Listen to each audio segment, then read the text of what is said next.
Decisions were made. Regrets were had. Welcome to the Christmas Book Rex.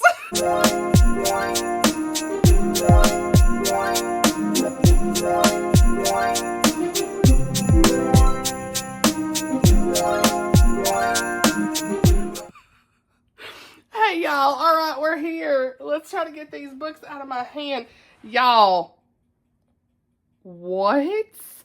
We have got the most massive Christmas book recommendation video to date on the channel here today. Alright, I don't know what I'm going to do. I feel like I'm crazy holding all these. I had them in 2 stacks and now I don't even know what I'm doing. So, there you go. There's half the stack. Hey, y'all, I am a professional. What you know about it? Hey y'all, it's Amanda. Welcome back to another video, and today we are doing the Christmas Book Rex, and I'm so excited about this video. I've been meaning to film it, and I've been dying to film this, but life is lifing, and it's so busy, and it is 11 o'clock at night, you guys.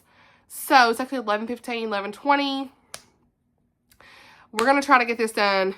It's gonna be a late night. I have filmed 3 videos already. But we're batch filming because your girl has so much going on. And I'm just so in a filming mood. I'm excited for the channel. I'm excited to just share all of the Christmas books with you guys. It's just, when I'm in a good mood and I want to film, it's just like what fills my cup. And I'm so pumped for this video. So, all of the resources, the books, the links, all the things in the description box below as characters will allow. Okay? Because there's 5,000 characters in the description box allowed. And I may have to shorten some links. So I will put what I can, my friends. I will put what I can. So I'm going to break this video up with authors for some. Like I'm going to talk about Melody Carlson all together. Mandi Blake all together. Because there's a lot of her books that both of their books I have read. Okay. Then we're going to have some secular Christmas reads I have loved. Then we're going to talk about some rom-coms. We've got some mystery suspense. It's a very wide variety of genres today. And I'm pumped about that too. Because there's something here for everybody, I feel like. So, let's go. Alright, first let's talk about Mandi Blake and all of her Christmas books. I've read all 6 of these from 2 different series. From multiple authors. So, we have got the Christmas in Redemption Ridge series. And the Heroes of Freedom Ridge series. So I have read Mandi's books from those series. I haven't got a chance to read some of the other authors, but I will leave that series down below if I have enough space for that. But if not, definitely look into those. First, let's talk about Mandi. First, I'm going to talk about the Heroes of Freedom Ridge series because those come first. So first, we'll talk about Hope for the Hero, which is this one right here. And this one is Tessa and Adam. I'm going to have to look at my notes, friends. I've got my iPad right here because it's been a while. Names are gone, memory's gone, but I promise you I want to make sure I have everything correct. And I've got to look here. So, first book here is Hope for the Hero, Tessa and Adam. Tessa wants to get a job at her brother's security company, and when she gets the job, her and Adam have to work together, and he's so grumpy. His boss says that he needs an assistant to help him, and they end up working together, and they don't really get along. They eventually come to care for one another, though. There is some good faith portions in here, which really all of Mandi Blake's are Christian romances. So there's always going to be a good faith thread in her books. And so Adam is trying to kind of figure out his beliefs. He's been struggling of all these emotions since his mother passed away. His dad's not really been around. There were some bits of Tessa that I wish she was a little bit more compassionate about what he was going through, but overall I still enjoyed it, and just another one that was good in the series. So next we have got Guarded by the Hero, and this is also in the Freedom Ridge series. We have got Heath, and he has served in the Marines, and he now spends time as head of security, of course, in Freedom Ridge at the resort, and he meets a friend of his sister, and she becomes like a client who needs protection, and so he becomes like this bodyguard type guy, and Claire has some things from her past that comes up and resurfaces. He's helping protect her. They grow close together, and the rest is history. It was super cute. I gave this one 4 stars. And lastly, in the Freedom Ridge series, we got Rescued by the Hero by Mandi Blake. And this is book 1 in the entire series. So you can always start here, right? I think this is my favorite of her 3. This one is like your brother's best friend trope. We've got fake dating, a touch of suspense. There's a mountain resort vacation and dual point of view. As always, we got Aiden and Joanna. And Joanna is escaping to Freedom Ridge which is in Colorado, I should say, for the holidays. She runs into her brother's best friend at the ski resort, and they instantly hit it off, right? And trouble arrives when Joanna's crazy stalker co-worker named Keith, he follows her to town. He crazy. And he's been like obsessed with her for a long time, and she's been denying his advances, and there's all this unwanted attention with Keith, and Joanna is asking Aiden to protect her, to kind of pretend to be her boyfriend. And so that's when the fake dating happens, and then they have real feelings, and the story kicks off from here. So it was really good. I really enjoyed this one. Out of the 3, the best. All right, now we're going to go into the Redemption Ridge series, and this is Dreaming About Forever. It's the first one of hers in this series, and I love this one. This is also a bodyguard romance. And I was like, hey, I give this 4.5 stars. I mean, this was, okay, I was like, okay, I'm here for this. And this one got Jordan. He's a Marine with a Purple Heart and an amputee, and that added such a layer of depth to the story with him. And on the other side, we've got Alicia. She's a Hollywood singer, and she finds herself like in the tabloids. Her parents had embezzled money, and there's all this financial scandal. So sad. And so she's abandoned by her fiance in the wake of the scandal, and so she ends up wanting to escape the paparazzi, right? And Jordan comes in, and he's hired as her bodyguard, and the chemistry between them is top notch. The connection is undeniable. Like, Jordan was really the main character in this. I liked her, but like Jordan was the guy who really shined in the story. It's just so good. He's a strong, protective man.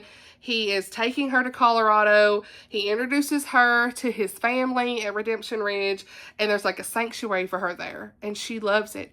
And the romance is fast, but it felt natural because of the things that he kind of been through together. There's a really nice faith thread with church attendance. There's prayers. There's salvation in Jesus shown.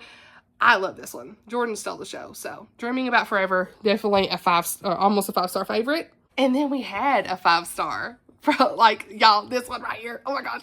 Healing the Cowboy by Mandi Blake. This is a friends to lovers, horses and cowboys, mistletoe kiss, found family, he falls first, she takes care of him, all those things, okay? I did all these graphics on my iPad here I'm looking at.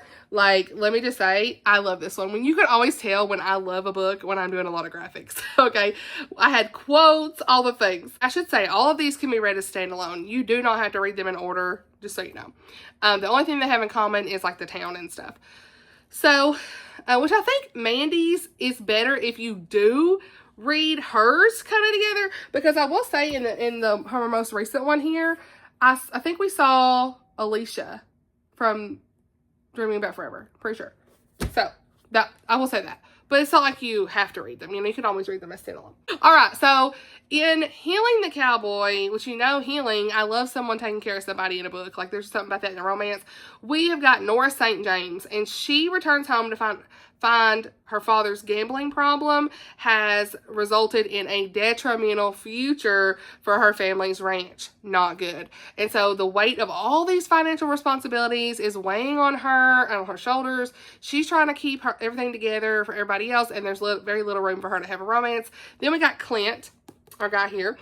He is her charming best friend, and he is working on the family's farm. He's determined to win her heart. He loves her, and he's wanting to confess his feelings, but he's not really ready. And Clint ends up getting injured. Nora has to take care of him. You already know how that's gonna go. It was super cute. I absolutely loved it. The faith was so good. I mean, he just loved her so much, and it's one of those like perfect Christmas reads for me personally. All right, and finally we have got Playing for Keeps by Mandi Blake. This is her newest release. She sent me this to read and review, which I have been doing a lot of reading and reviewing for her for some time now, but I've honestly loved her books. They've just been so good, they have depth, they have great faith content, and they have the cheese that I want. It's not, I always say, it's not block cheese, it's sliced cheese, because she has a lot of real life things, and I love it. But there is that like sweetness to it. Anyway, this is about Justin and Caroline, and we have got a family feud thing going on in this one. There's second chance romance, all the things. So in this one, we've got Justin McKinnon and Caroline Taylor, and their families have hated each other for a long time. Think Romeo and Juliet, okay? And Caroline had asked Justin to pretend to be her boyfriend a long time ago. That's kind of like what you see in the introduction. They end up having a spur-of-the-moment kiss. They've always loved each other kind of thing. But then, like, they broke it off. They went their separate ways. And it's been, like, 12 years later, I want to say. Many years later. I can't remember how many years. It might have been 12, might have been 10, who knows.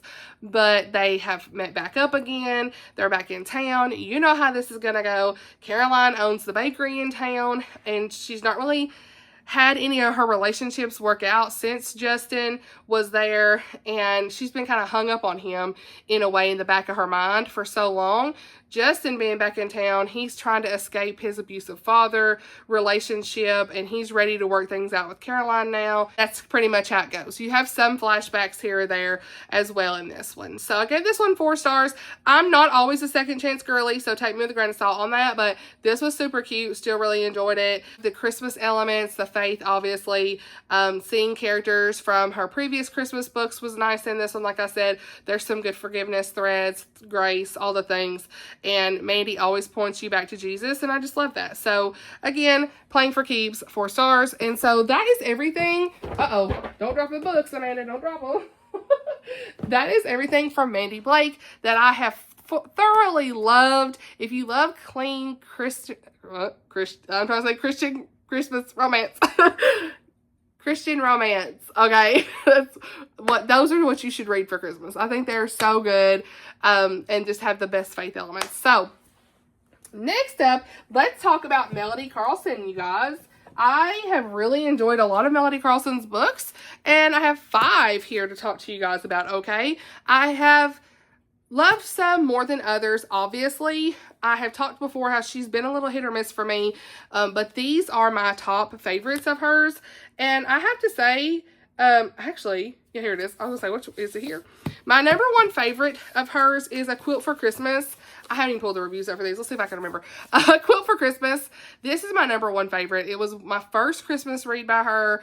I love her Christmas reads where she doesn't have a ton of romance. And we have this woman named Vera Swanson, and she's widowed and recently relocated away from her family, and she's all alone in her condo, and this sweet little girl named Fiona knocks on her door needing help. And so her mother is Fiona's mother is very ill, and so she's in the hospital and needs help, and the father is out of town, and so Vera ends up helping Fiona and their mother, and helping them take care of the kids and things like that while she's in the hospital and trying to recover.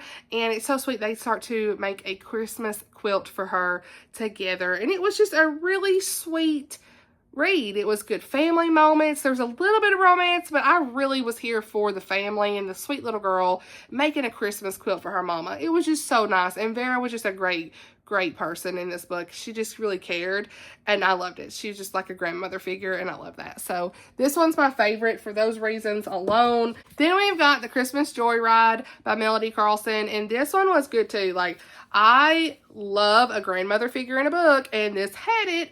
We have this sweet 85-year-old woman who has humor and spunk and all these things. Tells her neighbor Miranda that she plans to drive this old RV, you can see it on the cover, with all these Christmas lights on it, across the country from Chicago to her new retirement home in Arizona. And Miranda ends up going with her. Her name's Joy.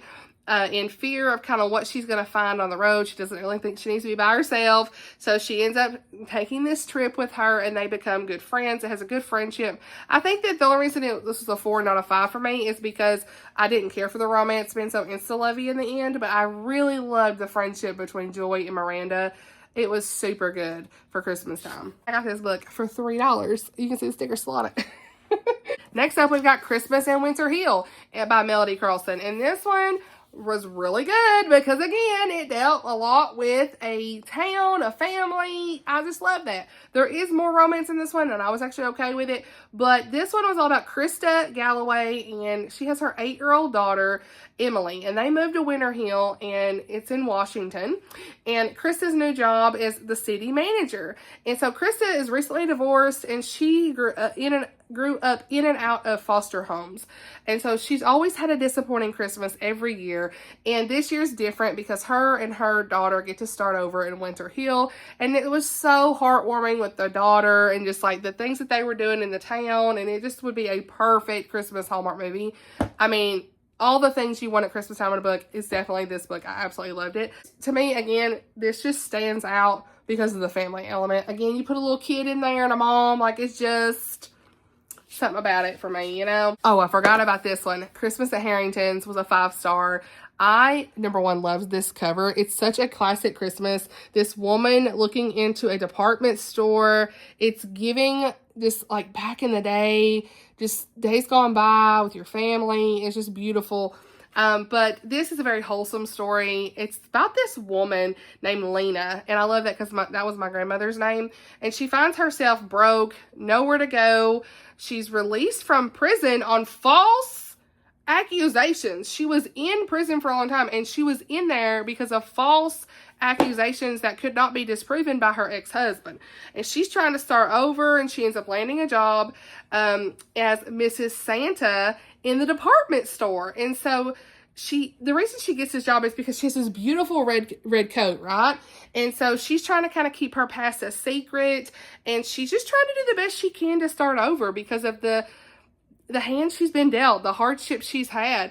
And she meets this beautiful young girl, again, a young girl, and her mama, and she helps them out along the way because she's in like these older apartments, if I remember correctly, and they had some hardship that they were dealing with, trying to get money for food and things, and she's helping them out and whatnot. And you just see her make several friends in this town, and it's from the very beginning a beautiful small town, and we see like the true redemption, forgiveness, and mercy of the Lord in this, and it's just filled with the holiday spirit. Like this one really was another favorite. This one, I don't know, it may top the quilt, the Christmas quilt. I don't know. Those two are really, really good. And finally, I want to talk about her newest release, which is Once Upon a Christmas Carol. I really enjoyed this one. I read it in September. This is a small town. It has a Bahamas trip that gets derailed. There's family elements. There is a sweet romance. It's Hallmark style as always. There's lots of holiday spirit as always. Listen, this has our main character, obviously Christmas Carol. It's kind of giving Scrooge, like Charles Dickens, A Christmas Carol, right? We have this woman named Carol, and she's a bit of a Scrooge at Christmas, and she is trying to go to her planned trip in the Bahamas, and things get derailed by a snowstorm, and she ends up in Michigan. Well, she knows that like I think her aunt lives near there somewhere. That's like an estranged aunt. And she ends up contacting her mom, who is like not a good person. They do not have a good relationship. And her mom's very toxic. And she ends up calling her and trying to figure out where her aunt lives. Her Aunt Maria. And so she ends up finding her, going there, you know, because the storm's pretty much going to keep her there for several days, and asks for help. And Maria just is like, sure, I would love to help you. She's beyond kind to her, and opens her and her home and her farm up with open arms. And this blesses Carol in so many ways. And Carol ends up staying with her, and she realizes like she doesn't want to leave. It's like a home unlike anything she's ever had before because of her home life hasn't been that great with her mom. And she meets this handsome guy named Victor, and they have some dates, and it's really cute little romance. There is a little bit of like a romantic drama going on there that I didn't care for, but other than that, I still really enjoyed it. It's like checks the box for holiday spirit. So yeah, I love the family thing, like the aunt and just like all that stuff, and seeing Carol's perspective change about Christmas. I love that she didn't stay bitter for too long, because I mean, it's a novella. I gave this 4 stars, but like it just was one of those, like, you saw her change around the time she should. It was at the right time, and you really got to see after her spending time with her aunt, like she was just full of gratitude and thankfulness, and I love that. All right, keeping the theme of authors, so I've got 2 books by this author here, Karen Kingsbury. So she writes Christian fiction, and this is The Christmas Ring, her most recent release. There's a movie out. I cannot wait to see it. But this is a small town romance. You've got a second chance at love, lost and found ring, a really good mother-daughter relationships in this as well, and a lot of Christmas magic you already know. So I recently read this and talked about it, so I'll be brief as I can. But really, this is a Christmas ring gets lost, and you see the history of how this family came to own this Christmas ring, and it means a lot to this family, and it gets lost. And so you're seeing a military widow named Vanessa carrying this grief of losing her husband, just devastated again that she's lost her family's heirloom that meant so much to her. And you see this journey that's very authentic to her with her relationship with her daughter. She's finding love again. It's been several years since her husband passed away, and she's trying to navigate that. They're trying to find the Christmas ring. And I think with so many books that have toxic relationships with mother and daughter, especially like a Christmas book, I'm so glad that this had a good relationship with the mother-daughter. There's a little twist with this ring in the end. I really liked how they found the ring. It was cute. I would say that I like the other book I'm going to mention a little bit better, but still, this is a 4-star read. And if you like sweet, clean Christmas romances, definitely read this one. I thought it was good. And then we have got The Bridge. Where's it at? Most of you guys know about The Bridge by Karen Kingsbury. It's actually based off a bookstore that we have in Franklin, Tennessee.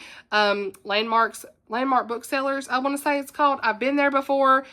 It is absolutely amazing. It's a cute little bookstore. But The Bridge, you can tell from the cover, is the little bookstore, right, in this book. And this one, I'm going to have to look at the inside flap because I don't have my review in front of me and I can't remember their names. But Molly Allen, she lives alone in Portland, and she left her heart back in Tennessee. She left this man that she loved, and they haven't seen each other in many years. Ryan Kelly lives in Nashville after a broken engagement and several years on the road touring with a country music duo. And he can still hear Molly's voice encouraging him to chase his dreams. At least he can visit The Bridge, the oldest bookstore in historic downtown Franklin, and he remembers the hours he and Molly once spent there. Then we have another storyline here that says, for 30 years, Charlie and Donna Barton have run The Bridge, providing the people of Middle Tennessee with coffee, conversation, and shelves of good books. And then in May, the 100-year flood swept through Franklin and destroyed nearly every book in the store. Now the bank is pulling the lease on The Bridge, and they don't have any answers. Charlie is considering the unthinkable. Tragedy strikes, and suddenly everything changes.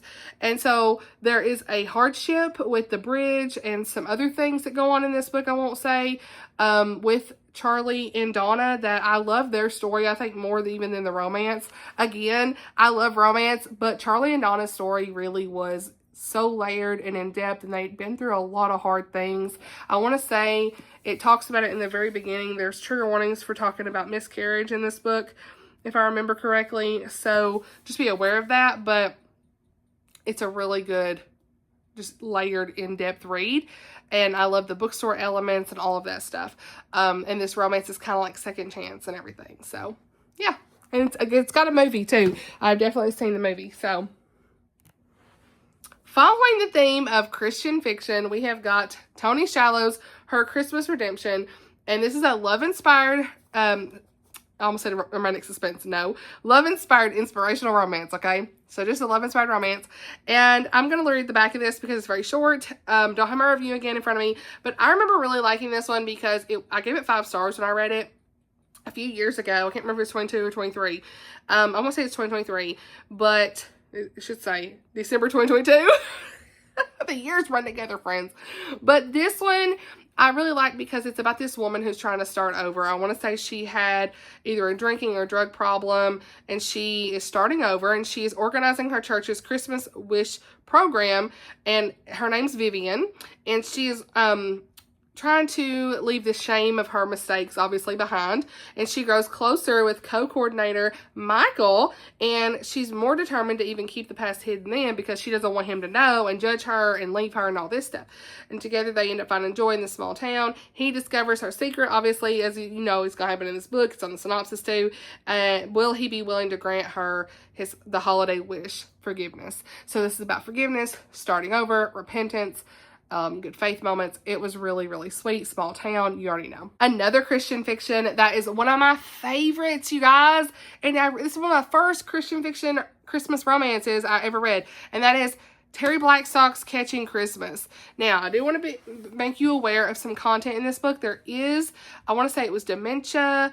There is death in here of a loved one. So be aware of that. Those are heavier topics. But it was just a really good layered story, in depth.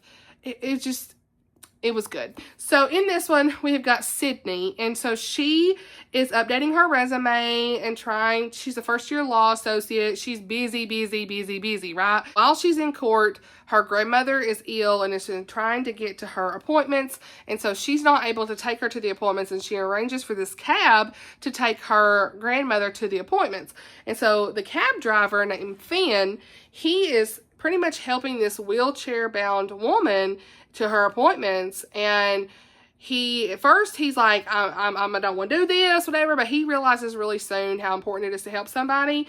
And he starts to feel like, what's going on? Why is the daughter not helping? Like, or the granddaughter, why is she not helping? And they end up meeting and talking, and they have a romance and all this stuff. I really liked how layered it was, and it had hope through the sadness, and there's grief a little bit in this. So just be aware of that. But I felt like Terry Blackstock did a really good job with this. The cab driver, like Finn, was just a really good person. And Sydney was just trying to balance all these hard things she was dealing with. It was school and trying to, figure out her own life. It was really well done. But it is more of like a heavier read, I would say, than some other Christmas books are. Next up, I cannot remember if this had faith content or not. It says Simon & Schuster, so I really don't know if this had Christian faith content. But either way, this was one of my favorite Christmas books that I read in 2022, and it is The White Christmas Inn by Colleen Wright. It's clean, regardless if it had faith content. I just can't remember that part, and I don't have my review. I'm just kind of going off the cuff at this point. Reviews are just too much for me to try to be looking at right now. I'm just trying to tell you guys what I remember about it, but the reviews will be linked down below. I have some on Goodreads. Some are going to be my blog. All my 2022 books are not on my blog. I still need to kind of go back up there on there and fix that, but the 2022 books will be on Goodreads. Anyway, this is like this New England inn, and there's like a lot of different stories going on in this one. You've got Molly, who is just trying to keep her head down, finish her book, and she's got writer's block, and she meets this man named Marcus. He's a handsome widow with 2 young girls, so you know how that's gonna go. Single dad, love a good single dad story. Then we've got Hannah, and she planned this picture perfect winter wedding, and unfortunately things didn't go to plan, and so her childhood friend named Luke, he's there checking in on his grandmother before the storm hits. And is there a little romance? I don't know. We'll see. And then you've got Jean and Tim, and they are just trying to keep the inn running together, and their marriage is kind of on the rocks a little bit. So all these different characters are at the inn, they're snowed in, there's all this stuff going on, and they are just trying to figure out things of life and what to do. And being snowed in this, off the grid, in this cabin, in this inn, helps them realize some things. So yeah, The White Christmas Inn, really enjoyed it. We have got some recent releases, you guys. Mistletoe Season is 3 Christmas novellas by Sheila Roberts, Kathleen Fuller, and Pepper Basham. I won't go into too much detail here, but if you want like some Christmas romance novellas, definitely look into this. Okay, Pepper Basham has The Mistletoe Prince, which has Prince Aaron, and he lost his freedom in fairy tale life in exchange for a 3-month punishment in the small town of Ransom, North Carolina. So this ties in with her other books from The Mistletoe Countess with Freddie and Grace.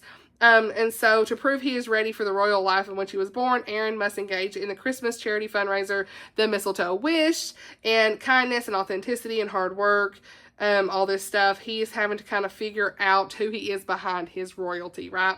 So there's that, and there is a beautiful woman and all the things. You know how that's going to happen. A little bit of Christmas magic romance.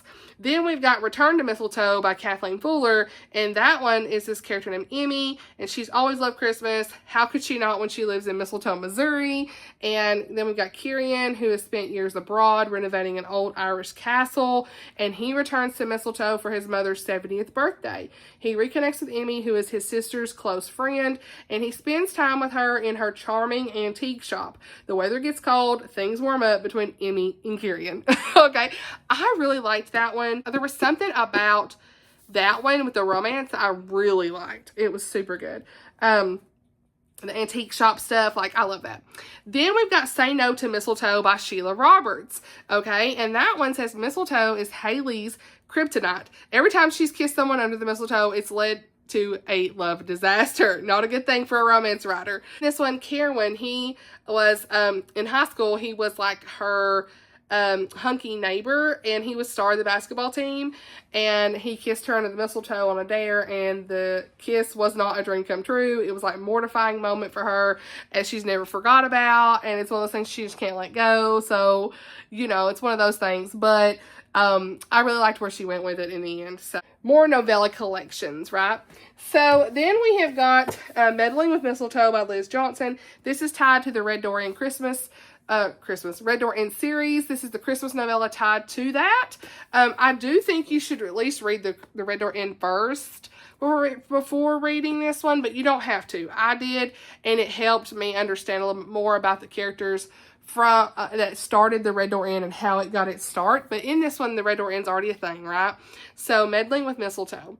We have got Whitney Garrett, and she's preparing to enter culinary school in the spring, but first she has to kind of sell enough of these homemade pies into the local Christmas market to pay for tuition. Her oven breaks, and Whitney asks Marie, who is the lady at the Red Door Inn, and she needs to use her kitchen. Marie agrees. Oh, I didn't say Mary. Marie agrees, and there's a catch. Whitney has to watch the 3 Sloan children and cook breakfast for the Red Door Inn in return. So she's doing all this stuff, you know, trying to get the money that she needs, and the inn is very busy with a bunch of holiday guests. So there's this woman named Aretha, and she has a nephew named Daniel, who is the guy on the cover, and she wants Ruby to be with Daniel. And Daniel don't want to be Ruby, but he ends up hanging out and meeting Whitney.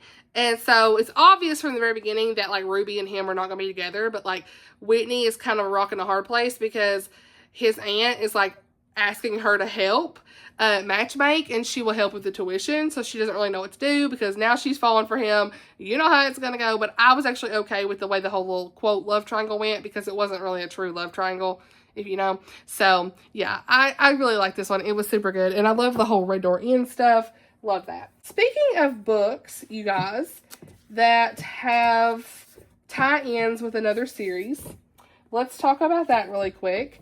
If you've read Sisters of Seaview, okay, the On Devonshire Shores series, please make sure that you grab A Seaview Christmas by Julie Klassen. This is definitely one that I loved.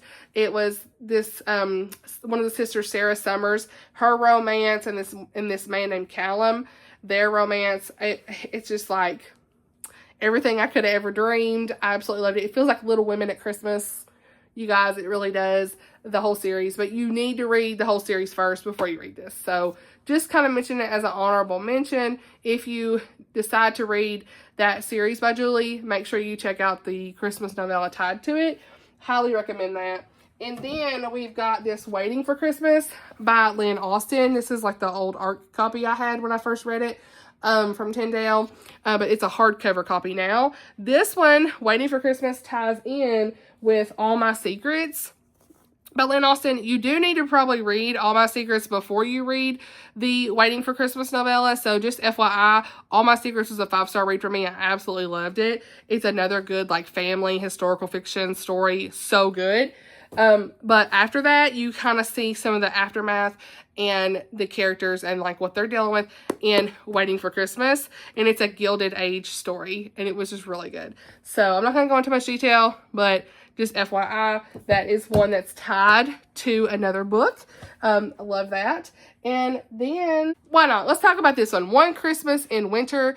I don't know if this is Christian or not, but either way, they're clean, no spice, that kind of stuff. One Christmas in Winter is all it takes. So this was like, I want to say Hollywood, like actor, something along that lines. It's been a while. We're in Winter, Montana. Yes, filming. Hey, okay. There's an on-location shoot, and Reba is our main character, and she knows for the next 2 weeks it's going to make or break her career. And she could definitely use a break. As if that isn't enough, she's got a secret that no one of the crew knows. All she's asking is for 2 weeks out of town, Christmas beauty, and a little bit of on-camera sizzle. 5 years ago, Hoyt Bradley, his future shattered in one fell swoop and landed him back in Winter, Montana. That's the name, obviously, right? Running a diner, and he has had heartbreak, all this stuff. I'm trying to remember everything. Oh yeah, not wanting to relive memories of his rocky start in the film industry, he does his best to steer clear of this film crew that's there doing all this stuff, right? Well, I'm pretty sure, yeah, she was in a bind. Reba was in a bind. She needed somebody to be the lead actor, and she has to go to this Hoyt Bradley guy and be like, hey, I need your help. And they have sparks flying, you know, because she's like the director and all this stuff. So trying to pull this film together is coming back to me. So, yeah, it was really good. One Christmas in Winter, Belle Renshaw. Don't know if I said her name, sorry. Emily Haney is the actual real name. Emily Haney is the author, but her pen name is Belle Renshaw. I remember liking this, and I think I gave it like a 4-star. It was pretty good. All right, now we're going to talk about a suspense Christian Christmas romance, okay? And that is Better Watch Out by Natalie Walters. I absolutely love this book. It's in New York. It's one of those like bucket list Christmas reads, okay? We have got Franny Frost. Oh yeah, I just love this book. I'm thinking back, this is one of my favorite Christmas books. I think it was like the favorite Christmas book when it came out for me. Anyway, so she is meant to go do all of these perfect romantic activities with her fiance, and the wedding and everything is off. So she's like, I'm gonna go up there still and have my bucket list adventures in New York at Christmas, because she had all these things she wanted to do. And it ends up being like her brother's friend that goes with her, because her brother's like, I need someone to go with you so you can be safe. And like her and the brother's friend, what was his name? Because, you know, Andrew, he is a former NFL defenseman turned protection agent. He is up there with her, and like she gets mistaken for someone he's supposed to be protecting by the bad people. So a little bit of suspense is happening, and he's trying to protect her for real. And they're doing all of these fun Christmas activities. It's full of Christmas activities. It's one of my favorites. I absolutely loved it. I don't have much else to say other than read it. Obviously, I can remember more about that one because it definitely was one of my favorites. So, yeah. All right. What else can we talk about? I'm trying to see if I've got all the Christian options done. I want to make sure that I did. I think I did. Okay. So, again, this is the master list. We're like 40 minutes in on this, okay? Let's talk about, real quick, if you've not read, this is me telling you right now, if you've not read A Christmas Carol by Charles Dickens, read it. I remember when I read this one, I really liked it. Scrooge, the whole story of Ebenezer Scrooge, it's just chef's kiss, you guys. It really is. And I just have such a love for this book now. So, I love this edition with like the top hat and stuff on it. So, that's just a very quick plug for making sure you read A Christmas Carol.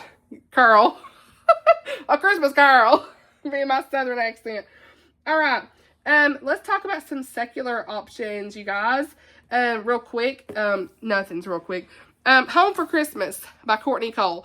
I cannot remember all of the triggers and stuff. I'm going to try to run through these as quickly as possible just because reasons, but I can't remember content and stuff, but these are closed door. But this one's like a time travel, y'all. This one was really good. I remember loving it.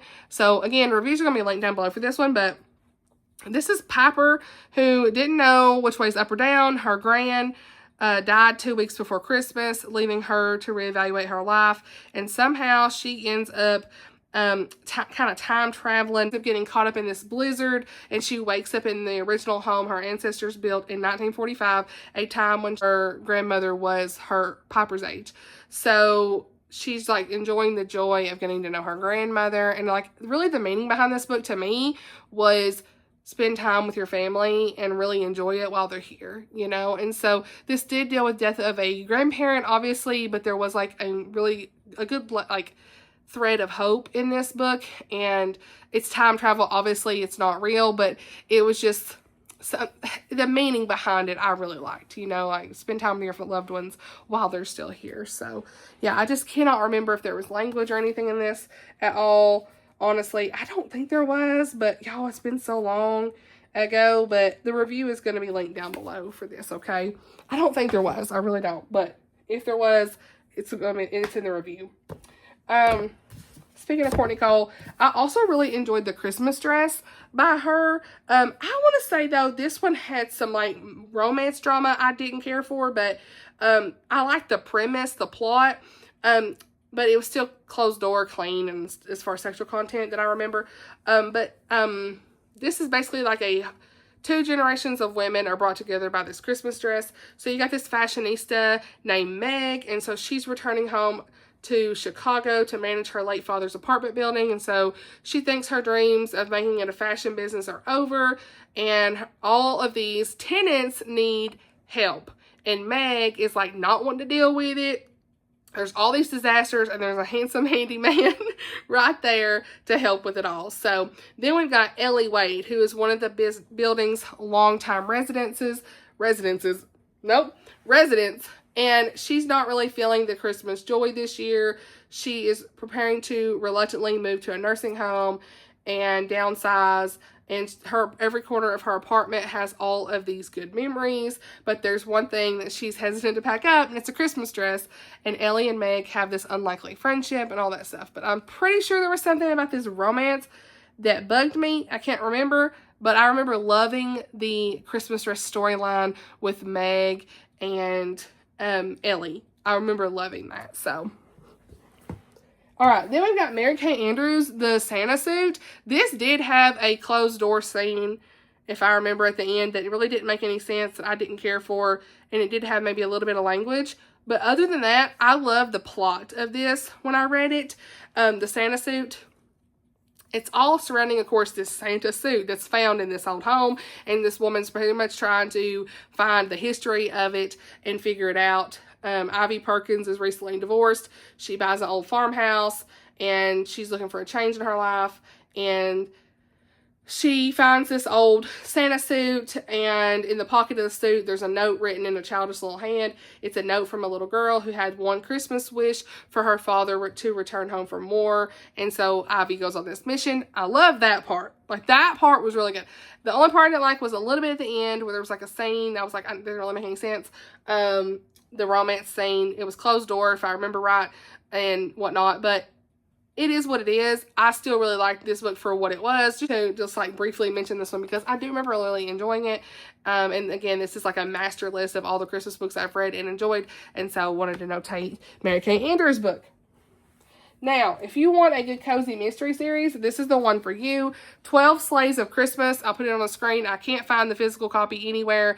It's book 1. Loved it, by Jacqueline Frost. This is the Christmas Tree Farm mystery series. I've also read through book 6. So book 6 recently came out.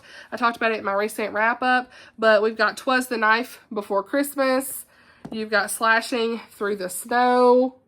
Love these covers with this Christmas trees and the cat and all the things, all the purple. Stalking Around the Christmas Tree. The cat's there again, honey. And I'll Be Home for Mischief. And I can't remember book 6 title. But anyway, this series is really fun. Jacqueline Frost is also the pen name for Bree Baker, who writes the Live and Let Child books. Really enjoyed that. And Julianne Lindsay writes Clean. There's no language in this series that I can remember. I think there might be like 2 small words in the book 6, if I remember right. But like, it's like the smallest of the smallest words, you know what I'm saying? Like, it's nothing crazy. But there is no explicit sexual content. These are just cozy mysteries. Someone's died. They're trying to like clear somebody's name. You know how that goes at Christmas time. So if you want something, they are like secular, not Christian or anything like that, but they are clean. And I have really enjoyed the series. Like, I just love the audiobooks. They are so good. Let's talk about some quick rom-coms and one Regency. So A Holiday by Gaslight is also a secular option. I want to mention historical fiction, Victorian Christmas novella by Mimi Matthews. A lot of people have enjoyed this one. The cover is absolutely gorgeous. It's one of my favorite Christmas covers of all time, with this woman in this red dress and all the holly and things like that. Like, she's in a forest, honey. It's beautiful. But it says, a courtship of convenience. You already know. Sophie is quite willing to marry outside of her class to ensure the survival of her family. But the darkly handsome Mr. Edward Sharp is no run-of-the-mill London merchant. He's grim and silent, a man of little emotion, or perhaps no emotion at all. After 2 months of courtship, she's ready to put things to an end. A last chance for love, but severing ties with him isn't as straightforward as she envisioned. Her parents are outraged. Then there's Charles Darwin, Prince Albert, and that dreaded Gaslight. What's a girl to do except to invite Mr. Sharp to the house for Christmas and give him one last chance? So it's like second chance type thing. Betrothal didn't work out, all that stuff. And then they end up working it out together. And it made me laugh a few times too. So my phone's at 13%. We gotta hurry up. All right. So rapid fire. A Cross Country Christmas by Courtney Walsh. Obviously, it's like it says, it's a travel romance. It's clean. It's closed door. It's the cutest Christmas romance. Absolutely loved it. They kind of have like enemies to lovers type thing, but by the end, they ain't. And there's all kinds of cute little Christmas family stuff going on in this one. It's one of my favorites. It's my first Courtney Walsh book I ever read. Absolutely love it. You got to read that one. It's so good. Then we've got The 12 Holidates by Emma St. Clair. I read this one last year, and it was super fun. We have got Weston. Yes. Best friend. Okay. 12 dates with my super hot and total perfect best friend. Okay, you don't have to ask me twice. So they go on these dates, obviously, that are like orchestrated, and they fall in love. You already know. Super cute. Then we've got Christmas Baggage by Deborah M. Hathaway. And this is book 1 in the Christmas Escape series, and I absolutely love this one. We've got this travel stuff going on. I'm trying to remember exactly what it was. Let's see. Tired of spending the holidays throwing up on cruises with her parents and, you know, being dumped by ex-boyfriends, Claire Frost is determined to change her luck this Christmas. Oh yeah, so she follows her friend to go to London, and something about their bags get mixed up. That's what it is. And so her friend's cousin, Liam, is super attractive, swooning, and English. Too bad he's a super jerk. Okay, what? What a blessed relief that his Darcy / Poldark look, oh my goodness, are overshadowed by his Darth Vader Malfoy personality. It was one of my favorites. I really like this one. Like, this is a cute little closed door rom-com. So last but not least is Cabin Crush by Casey Stockton. I love this book so much, you guys. There was something about it. They're like in a cabin together. You already know. Listen, come on. Forced proximity. Rachel and Max. So this is great. They're at the cabin together. He's single. He ain't been single for like this whole time, and now he's single, and they're finally at this cabin. Every year they go to this cabin, and he wasn't single. Well, now he's single. And so she's had a crush on her brother's best friend forever. And so now they have this time together at the cabin, and you know what's going to happen. Sweet, sweet romance. Really cute. And that's all I have for you guys. So a lot of books I have read that I still physically own that I wanted to share with you guys. I'm sure there's more digitally that I've listened to and read over the years, but those are the ones that I wanted to bring up for this master list video. So let me know some of your favorite Christmas books down below. Have you read any of these? I hope you are. If you're still here, leave a Christmas tree emoji or something. I don't know.